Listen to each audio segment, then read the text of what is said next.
Hello friends, तो कैसे हैं आप लोग। तो फ्रेंड्स, आपके लिए एक रिवीजन सेशन यहाँ पर मैं लेकर आया हुआ हूँ। तो इस सेशन को आप लोग फुल देखना, जो कि आपके बीपीएससी टीआरई 4 एंड बिहार के किसी भी वनडे एग्जाम के लिए बहुत ही ज़्यादा बेनिफिशियल होने वाली है। तो चलिए यहाँ पर मैं आपसे डिस्कस कर लेता हूँ एक एक प्रश्न को, और यहाँ पर ही आपको सारे प्रश्नों को याद कर लेना है, घर के लिए कुछ भी नहीं छोड़ना है। तो चलिए हम लोग देखते हैं यहाँ प्रश्नों को और उसके साथ उसके आंसर को, और साथ ही साथ में डिटेल डिस्कशन को भी उससे जुड़े हुए देख लेते हैं। तो किसी भी क्वेश्चन को आपको छोड़ना नहीं है, सभी को यहीं पर याद हो जाना चाहिए सारा प्रश्न। तो वही हमारा क्वेश्चन है, पहला क्वेश्चन है हमारा, दूध को कौन सा एंजाइम पचाता है। तो दूध को पचाने वाला एंजाइम कौन सा है, तो याद रख लीजिएगा, दूध को पचाने वाला एंजाइम जो होता है वो लाइपेज होता है, रेनिन होता है, टाइलिन होता है, या फिर कोई नहीं। तो याद रख लेना है, दूध को पचाने वाला एंजाइम रेनिन एंजाइम होता है, वही जो कि दूध को पचाने में हेल्प करता है। तो दूध के डाइजेशन में हेल्प कौन करता है, तो renin enzyme you have to remember. Okay friends, and next you have to remember that की लाइपेज जो है वो फेट को पचाने वाला एंजाइम है। फेट, वसा का पाचन कौन करता है, तो डाइजेशन ऑफ फेट किससे होता है, तो lipase enzyme is responsible for that. Okay, that much you have to remember. Okay friends, Ahmedabad सूती वस्त्र श्रमिक संगठन के संस्थापक कौन थे। तो देखो, अहमदाबाद सूती वस्त्र श्रमिक संगठन, इसके संस्थापक कौन थे ये पूछा है। तो भगत सिंह थे, गांधी जी, या राजकुमार शुक्ल, या फिर जवाहरलाल नेहरू। तो याद रख लेना, अहमदाबाद सूती वस्त्र श्रमिक संगठन के संस्थापक जो भाई वो आपके गांधी जी हो जाते हैं, गांधी जी हो जाते हैं। और यही गांधी जी जो थे ये अहमदाबाद मील मजदूर आंदोलन से भी जुड़े हुए थे। अहमदाबाद मील मजदूर आंदोलन से भी जुड़े हुए थे। ठीक है, तो अहमदाबाद मील मजदूर आंदोलन से भी जुड़े हुए थे, जो कि आपके फरवरी 1918 में ये अहमदाबाद मील मजदूर आंदोलन हुआ था, फरवरी 1918 में। इससे भी गांधी जी ही जुड़े हुए थे। ये जो महात्मा गांधी का पहला आमरण अनशन था, क्या था, तो पहला आमरण अनशन, ये भी प्रश्न पूछा जाता है कि महात्मा गांधी का पहला आमरण अनशन कौन सा था। तो याद रख लेना है आपको, अहमदाबाद मील मजदूर आंदोलन। ठीक है भाई, देखो गांधी जी जो थे ये 9 जनवरी 1915 को परमानेंटली भारत आए थे। 9 जनवरी 1915 को क्या किए, तो परमानेंटली जो है ये भारत आ गए थे, इंडिया लौट गए थे। और 9 जनवरी को इसीलिए जो है प्रवासी दिवस के रूप में मनाया जाता है। क्या मनाया जाता है, तो प्रवासी दिवस के रूप में मनाया जाता है, क्योंकि गांधी जी जो है 9 जनवरी को भाई भारत जो है परमानेंटली तरीके से आ गए थे। राजकुमार शुक्ल से आप लोग याद रख लेना कि ये जो थे चंपारण आंदोलन से जुड़े हुए लीडर थे, चंपारण। ठीक है, तो चंपारण से जुड़े हुए लीडर थे राजकुमार शुक्ल। और राजकुमार शुक्ल को इनवाइट किसने करा था चंपारण के लिए, तो गांधी जी ने इनवाइट किया था। गांधी जी ने इनवाइट किया था राजकुमार शुक्ल को चंपारण आने के लिए। और कहाँ पर जाके इन्वाइट किया था, तो 1916 के लखनऊ अधिवेशन में जाके इन्होंने राजकुमार शुक्ल को इन्वाइट किया था चंपारण आने के लिए। ठीक है, तो 1916 के लखनऊ अधिवेशन में जो है गांधी जी ने राजकुमार शुक्ल को इनवाइट किया था चंपारण आने के लिए।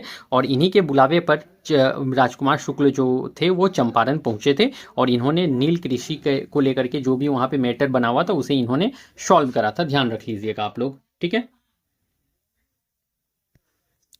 जैन धर्म के 24वें तीर्थकर कौन थे। तो जैन धर्म के 24वें तीर्थकर अगर पूछ ले आपसे, तो पहली बात याद रख लेना कि जैन धर्म में कितने तीर्थकर थे, तो 24 तीर्थकर थे। जैन धर्म में टोटल कितने तीर्थकर, तो 24 तीर्थकर जैन धर्म में थे। आपसे पूछा जाएगा कि पहले तीर्थकर कौन थे, तो याद रख लीजिएगा, पहले तीर्थकर जो थे वो ऋषभ देव थे। कौन थे, तो ऋषभ देव। ऋषभ देव जो थे ये पहले तीर्थकर थे। महावीर जो हो जाते हैं भाई ये 24वें तीर्थकर हो जाते हैं। जैन धर्म के 24वें तीर्थकर महावीर हो जाते हैं।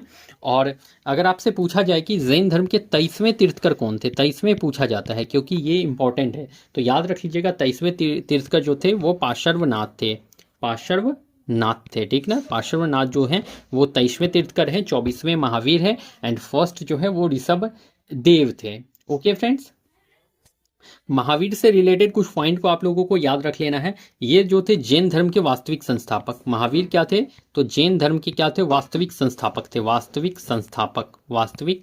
संस्थापक थे। जैन धर्म के वास्तविक संस्थापक कौन, तो महावीर। ध्यान में रख लेना है। नेक्स्ट आपको क्या याद रख लेना है कि इनका जन्म कब हुआ था, तो 540 ईसा पूर्व में जो हुआ था ये कुंडल ग्राम वैशाली में हुआ था। कुंडल ग्राम वैशाली में, तो 540 ईस्वी पूर्व कुंडल ग्राम वैशाली में जो है इनका जन्म हुआ था महावीर का। और इनकी मृत्यु कहाँ पर हुई थी, तो याद रख लेना है इनकी मृत्यु जो है पावापुरी में हुई थी। पावापुरी में इनका डेथ हुआ था।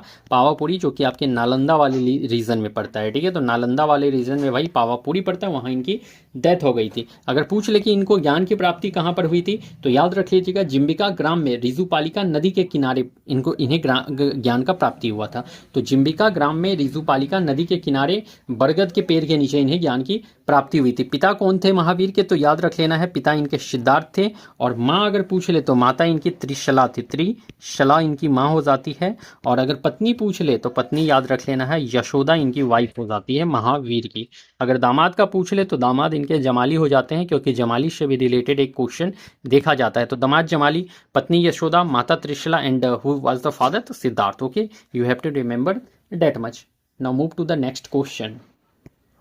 आज़ादी के बाद भारत में पहली बार राज्य का पुनर्गठन कब हुआ? तो देखो, राज्य का पहली बार पुनर्गठन अगर आपसे पूछा जाए कि कब हुआ, तो याद रख लीजिएगा भाई 1856 में हुआ, या फिर आपके 1956 में हुआ, 1780 में हुआ, या फिर आपका 1890 में हुआ। तो याद रख लेना है कि 1956 में जो है आज़ादी के बाद भारत का पहला बार पुनर्गठन हुआ था। ध्यान में रखना है आपको। लरो और उरो हार्मोन किसे कहते हैं? तो लरो उरो हार्मोन किसे कहा जाता है? तो याद रख लेना है भाई, लरो उरो हार्मोन जो है एड्रीनलिन हार्मोन को जो है लरो उरो हार्मोन कहा जाता है। तो एड्रीनलिन हार्मोन को क्या कहा जाता है? तो लरो उरो हार्मोन कहा जाता है। और इसे ही एड्रीनलिन हार्मोन को ही F3 या F4 हार्मोन भी कहते हैं। F3 या F4 हार्मोन भी कहते हैं एड्रीनलिन हार्मोन को, एंड इसे ही लरो उरो हार्मोन भी कहा जाता है। ये रिलीज कहाँ से होता है? तो याद रख लीजिएगा ये एड्रीनल ग्लैंड से निकलता है भाई, एड्रीनल ग्लैंड से ये रिलीज होता है, इसीलिए इसे एड्रीनलिन हार्मोन भी कहा जाता है। ठीक है, देखो जब भी एड्रीनलिन हार्मोन रिलीज होगा तो वही याद रख लेना कि ये इसके इस टाइम पर जो है आपका जो है वो बीपी इंक्रीज हो जाता है। बीपी क्या होगा? तो आपका रक्तचाप है वो बढ़ जाएगा, और जो आपके शरीर में जो उत्तेजना होती है, वही उत्तेजना जो हो जाती है वो भी इसी के वजह से होता है। एड्रीनलिन हार्मोन की वजह से शरीर में आपका उत्तेजना देखने को मिलता है। ध्यान में रख लेना है आप लोगों को। ओके, अच्छा यहाँ पर एक क्वेश्चन है भाई, क्या दिया हुआ है यहाँ पर? कुछ आपको क्वेश्चन और भी याद रख लेना है। जैसे कि यहाँ पर आपको क्या दिया है? थायराइड दिया है। तो थायराइड से याद रख लेना कि थायराइड से आपका थायरोक्सिन हार्मोन निकलता है। कौन सा? तो थायरोक्सिन हार्मोन।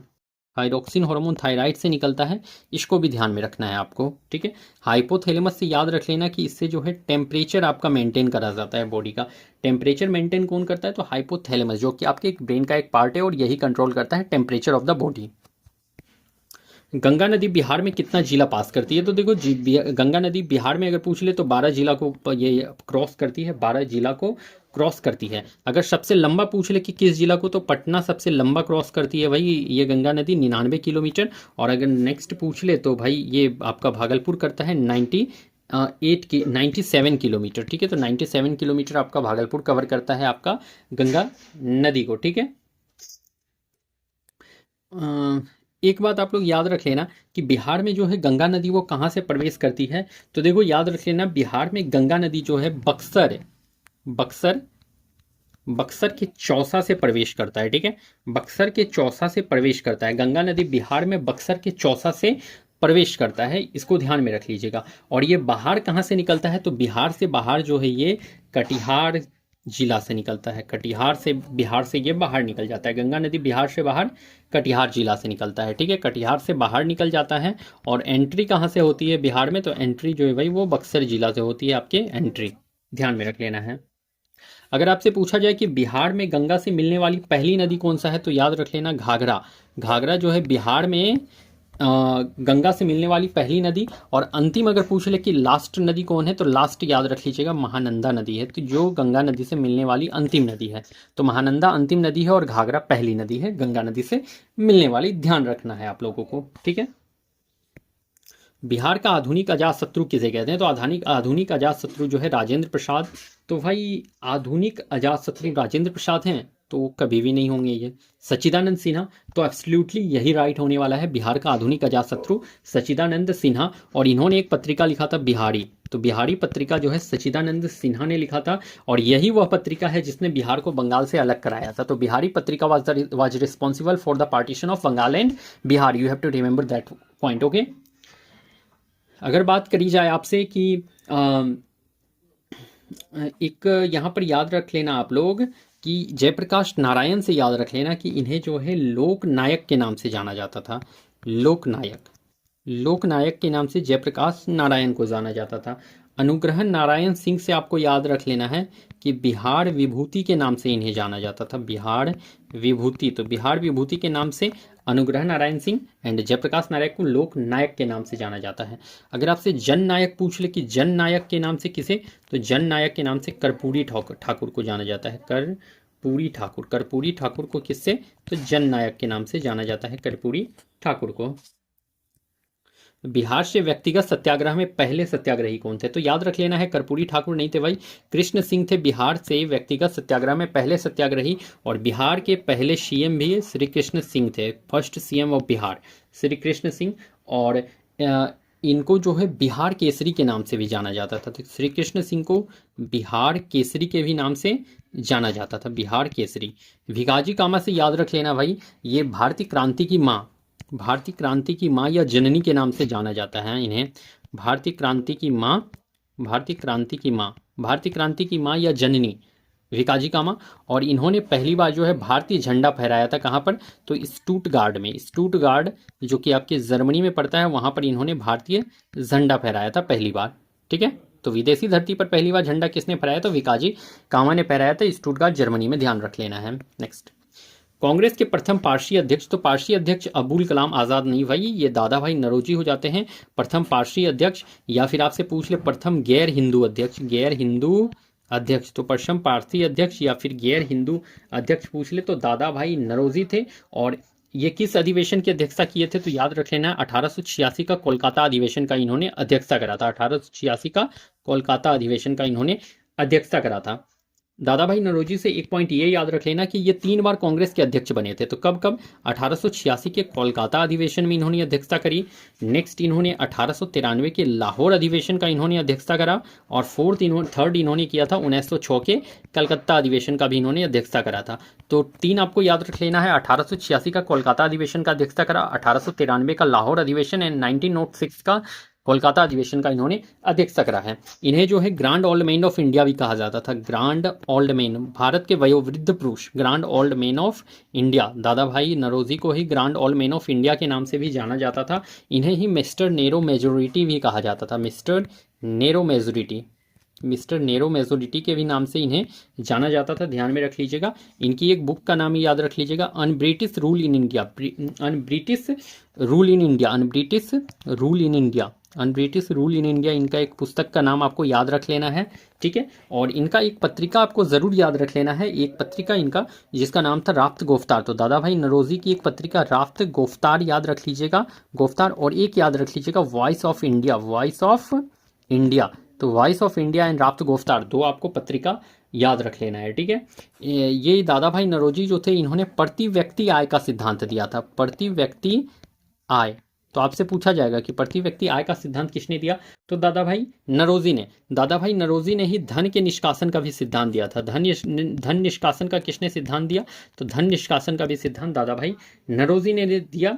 और अगर आपसे पूछा जाए भाई कि दादा भाई नौरोजी के निजी सचिव कौन थे, तो याद रख लेना भिकाजी कामा। भिकाजी कामा जो है दादा भाई नौरोजी की निजी सचिव रही थी 1886 के कलकत्ता अधिवेशन में। ठीक है, तो भिकाजी कामा क्या है, तो निजी सचिव इनकी रह चुकी है।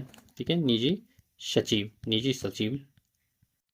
ओके, नेक्स्ट, अनहैप्पी इंडिया पुस्तक किसके द्वारा लिखा गया, तो ध्यान में रख लेना भाई अनहैप्पी इंडिया जो है आपके किसके द्वारा लिखा गया है, तो अबुल कलाम आज़ाद के द्वारा लिखा गया है। तो नहीं भाई, अबुल कलाम आज़ाद के द्वारा नहीं, इन्होंने लिखा था India wins freedom. India wins freedom किसने लिखा है, तो India wins freedom Abul Kalam Azad ने लिखा था। India wins freedom Abul Kalam Azad ने लिखा था। And unhappy India was written by Lala Lajpat Rai, unhappy India. And next you have to remember ये मेजनी की जीवनी भी याद रख लेना इनसे रिलेटेड, मेजनी की जीवनी। तो मेजनी की जीवनी भी ये लाला लाजपत राय ने ही लिखा है। ठीक है, आपसे एक और याद रख लेना है भाई इनसे जुड़ा हुआ, भगत सिंह से, इनसे क्या याद रख लोगे, तो इन्होंने लिखा था, भगत सिंह ने क्या, देखो भगत सिंह से याद रख लेना कि नौजवान सभा, नौजवान सभा, नौजवान सभा का गठन किसने किया है, तो भगत सिंह ने 1926 में। ठीक है, संविधान सभा द्वारा झंडा को कब स्वीकार किया गया, तो देखो झंडा को अगर स्वीकार पूछ ले कब स्वीकार किया गया, तो संविधान सभा के द्वारा झंडा को कब स्वीकार किया गया है? तो याद आप लोग को क्या रख लेना है वही कि 24 जनवरी 1950, 22 जुलाई 1947, 26 जनवरी 1950 या फिर 26 नवंबर 1949। तो याद रख लीजिएगा 22 जुलाई 1947 को झंडा को पहली बार स्वीकार करा गया था भारतीय संविधान के द्वारा, 22 जुलाई 1947 को। 24 जनवरी 1950 को जो है हमारे देश के राष्ट्रपति को स्वीकार किया गया था, ठीक है। और फिर हमारा राष्ट्रीय गान को स्वीकार किया गया था, राष्ट्रीय गान को स्वीकार किया गया था, और साथ में राष्ट्रीय गीत को स्वीकार किया गया था, ठीक है। तो 24 जनवरी 1950 को राष्ट्रीय गान, राष्ट्रीय गीत एंड प्रेसिडेंट को स्वीकार करा गया था संविधान सभा के द्वारा, ठीक है।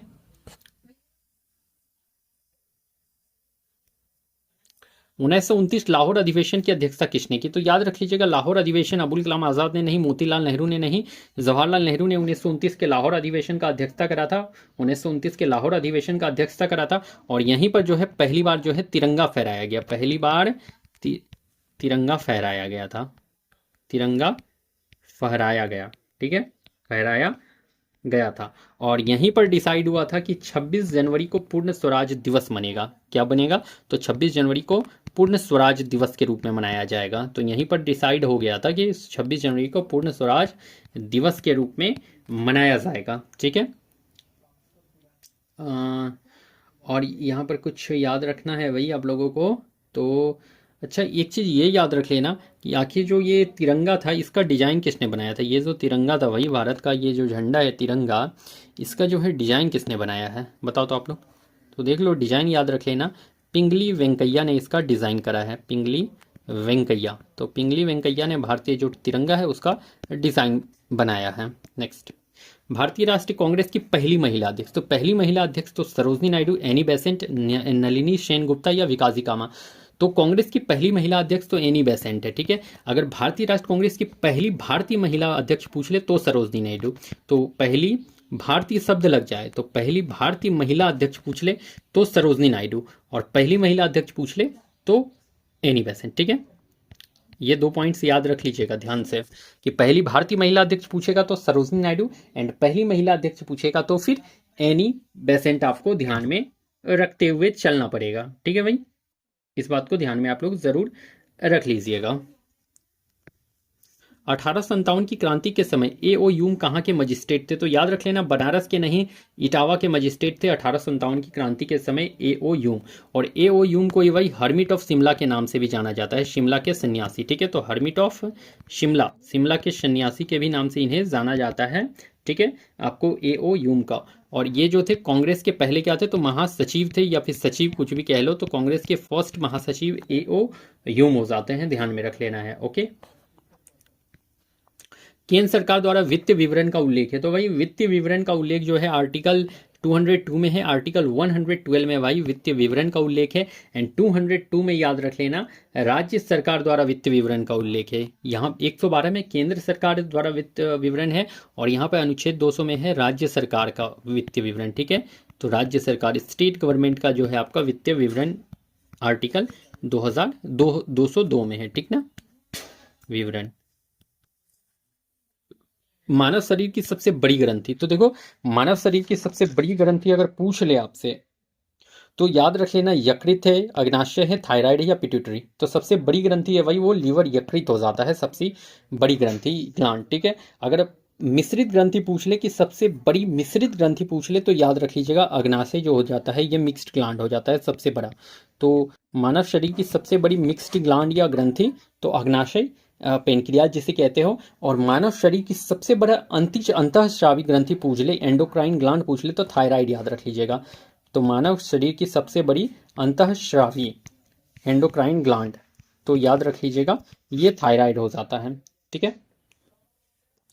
पिट्यूटरी आपके जो है मस्तिष्क में प्रेजेंट है भाई, और ये मटर के शेप का होता है। किसके शेप का होता है? तो पिट्यूटरी ग्लैंड जो होता है मटर के दाने के शेप का होता है पिट्यूटरी ग्लैंड, इसको भी ध्यान में रख लेना है, जो कि आपके जो है ये इसमें वो जो सर होता है उसमें प्रेजेंट होता है पिट्यूटरी, ओके। प्रोटीन के पाचन में कौन सा एंजाइम्स आएगा? तो भाई प्रोटीन के पाचन में ध्यान में रख लीजिएगा लाइपेज नहीं, एमाइलेज नहीं, पेप्सिन एंजाइम जो है प्रोटीन के पाचन में मदद करता है। लाइपेज अगर पूछ ले तो लाइपेज जो है फैट के डाइजेशन में मदद करता है, digestion of fat, and amylase is responsible for what? Amylase आप लोग बता दो किसके लिए रेस्पॉन्सिबल है। तो डाइजेशन ऑफ कार्बोहाइड्रेट, कार्बोहाइड्रेट, ठीक है। तो कार्बोहाइड्रेट का डाइजेशन किससे होता है भाई, तो वो होता है एमाइलेज एंजाइम से। एंड न्यूक्लियस से याद रख लेना, इससे जो है न्यूक्लिक एसिड का डाइजेशन होता है। डीएनए में कौन सा प्रोटीन पाया जाता है, तो डीएनए में कौन सा प्रोटीन मिलता है बता दो आप लोग, एडेनिन, ग्वानिन, हिस्टोन या फिर साइटोसाइन। तो भाई हिस्टोन प्रोटीन जो है वो डीएनए में पाया जाता है। अगर आपसे पूछे कि आरएनए में कौन सा प्रोटीन पाया जाता है, तो आरएनए में भी हिस्टोन प्रोटीन ही पाया जाता है, आरएनए में भी हिस्टोन प्रोटीन ही पाया जाता है। अगर पूछा जाए कि इसमें शुगर कौन सा पाया जाता है, डीएनए में शुगर कौन सा पाया जाता है, शर्करा पूछ ले तो डीऑक्सी राइबोज याद रख लेना है, डीऑक्सी राइबोज याद रख लेना है, डीऑक्सी राइबोज। एंड अगर इसमें पूछा आरएनए में शुगर पूछ ले तो राइबोज शुगर याद रख लेना है, राइबोज शुगर। नेक्स्ट अगर पूछा जाए डीएनए में कि इसमें जो है नाइट्रोजीनियस बेस कौन कौन से होते हैं, तो याद रख लेना है एडेनाइन, 4 नाइट्रोजीनियस बेस हैं, adenine, guanine, cytosine, and thymine याद रख लेना है, ठीक है। तो ये 4 जो है नाइट्रोजीनियस बेस हैं। अगर आरएनए में नाइट्रोजीनियस बेस पूछ ले तो याद रख लीजिएगा एडेनाइन, जो उसमें है इसमें भी है वही, ग्वेनाइन इसमें भी है, उसके बाद थाइमिन उसमें था इसमें भी है थाइमिन, ठीक है। और वहाँ पर साइटोसिन था, बट यहाँ पर क्या हो जाएगा यूरेसिल, तो ये यहाँ पर साइटोसिन के जगह पर यूरेसिल हो जाता है आरएनए में। तो बस एक चेंज होता है डीएनए और आरएनए में, नाइट्रोजीनियस बेस एक जो चेंज होता है उसे ध्यान में रखना है।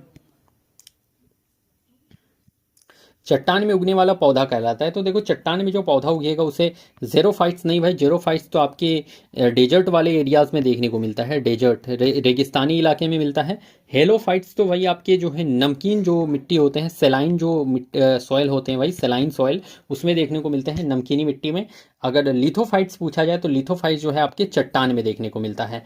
एपीफाइट्स किस में मिलता है, तो ये दूसरा पौधा के सपोर्ट से चढ़ने वाला ग्रो करता है, ठीक है। तो दूसरा पौधा के सपोर्ट से ये ग्रो कर जाता है, उसे ही एपीफाइट्स कहते हैं। तो जेरोफाइट्स डेजर्ट में, हेलोफाइट्स नमकीनी मिट्टी सेलाइन मिट्टी में, एंड लिथोफाइट्स चट्टान में, एंड एपीफाइट्स जो है दूसरे के सपोर्ट को लेकर के चढ़ने वाला पौधा कहलाता है, ठीक है, ध्यान में रखना है।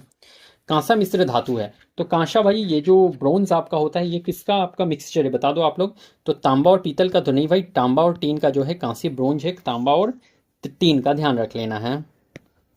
संक्रमण से बचाने वाला विटामिन, तो संक्रमण से बचाने वाला विटामिन, विटामिन सी बी नहीं, विटामिन सी नहीं, विटामिन ए है संक्रमण से बचाने वाला विटामिन। और विटामिन ए को ही रेटिनोल भी कहा जाता है, रेटिनोल भी कहते हो विटामिन ए को। और विटामिन ए की कमी से जो है हमें रतौंधी, नाइट ब्लाइंडनेस देखने को मिलता है, रतौंधी। और साथ में याद रख लेना जेरोफ्थैल्मिया, तो जेरोफ्थैल्मिया किससे होता है, तो जेरोफ्थैल्मिया जो है भाई और रतौंधी नाइट ब्लाइंडनेस जो है वो विटामिन ए की कमी से देखने को मिल जाता है, ठीक है। विटामिन डी का रिच सोर्स क्या है, तो विटामिन डी के लिए सबसे बेहतर सोर्स है आपका सूर्य का प्रकाश, तो ठीक है। तो सनलाइट जो है भाई सबसे अच्छा जो है आपका सोर्स है विटामिन डी के लिए, सनलाइट। नेक्स्ट, तरल अवस्था वाली अधातु है, तो देखो यहाँ पर क्या पूछा है, तरल अवस्था वाली अधातु। अगर देखो अधातु पूछा है तो ब्रोमीन हो जाएगा, तरल अवस्था वाली अधातु ब्रोमीन। लेकिन अगर धातु पूछ लेता कि तरल अवस्था वाली धातु तो फिर मरकरी हो जाता, तो तरल अवस्था वाली धातु मरकरी, एंड तरल अवस्था वाली अधातु तो भाई ब्रोमीन हो जाता, ठीक है। बिहार में स्वराज दल की स्थापना किसने की, तो देखो स्वराज दल की स्थापना बिहार में जो है किसने करी है, तो ध्यान में रख लीजिएगा बिहार में स्वराज दल की स्थापना सच्चिदानंद सिन्हा, श्री कृष्ण सिंह, अब्दुल बारी या फिर कोई नहीं। तो श्री कृष्ण सिंह ने बिहार में स्वराज दल का स्थापना करा था। बिहार में स्वराज दल की स्थापना किसने करी है, तो श्री कृष्ण सिंह, यही है जो बिहार के पहले सीएम थे, और यही वो शख्स है जो व्यक्तिगत सत्याग्रह के पहले सत्याग्रही थे। इन सभी पॉइंट्स को ध्यान में रख लेना है। पटना महिला विश्वविद्यालय की स्थापना कब हुई, तो देखो पटना महिला विश्वविद्यालय की स्थापना कब हुई ये पूछा गया है आपसे। तो इसमें आपको क्या ध्यान रख लेना है भाई, 1863 में तो आपके पटना कॉलेज का स्थापना हुआ था, कितना, तो पटना कॉलेज का स्थापना हुआ था 1863 में। पटना महिला विश्वविद्यालय पूछे तो 1940 याद रख लीजिएगा, 1940 में पटना महिला विश्वविद्यालय का स्थापना हुआ है, ध्यान में रखना है आपको। बिहारी छात्र सम्मेलन का गठन कब हुआ, तो बिहारी छात्र सम्मेलन का गठन जो हुआ था वो 1910 में नहीं 1906 में देखने को मिला था, बिहारी छात्र सम्मेलन का गठन कब? तो 1906। और इसका किसने करा था? तो राजेंद्र प्रसाद। ठीक है, तो राजेंद्र प्रसाद जो है इसका गठन किए थे, राजेंद्र प्रसाद ने इसका गठन किया था बिहारी छात्र सम्मेलन का। पटना युवक संघ की स्थापना किसने की? तो भाई पटना युवक संघ की मनिंदर नारायण रॉय, याद रख लीजिएगा। नेक्स्ट। अच्छा, तो फ्रेंड्स हमारा आज का जो प्रश्न था यहीं पर कंप्लीट होता है, और यहाँ पर मैंने आपको रैपिड फायर रिवीजन कराया है, तो रिवीजन करिए अच्छे से, और जो भी नहीं समझ में है अपने कॉपी में लिख लीजिए। रिवीजन सेशन था, इसलिए जो है मैंने यहाँ पर फास्ट कराया है कि ज़्यादा क्वेश्चन मैं आपको करा सकूँ। तो चलिए मैं फिर मिलता हूँ कल किसी नेक्स्ट वीडियो में, तब तक के लिए आप लोगों को thank you and best of luck.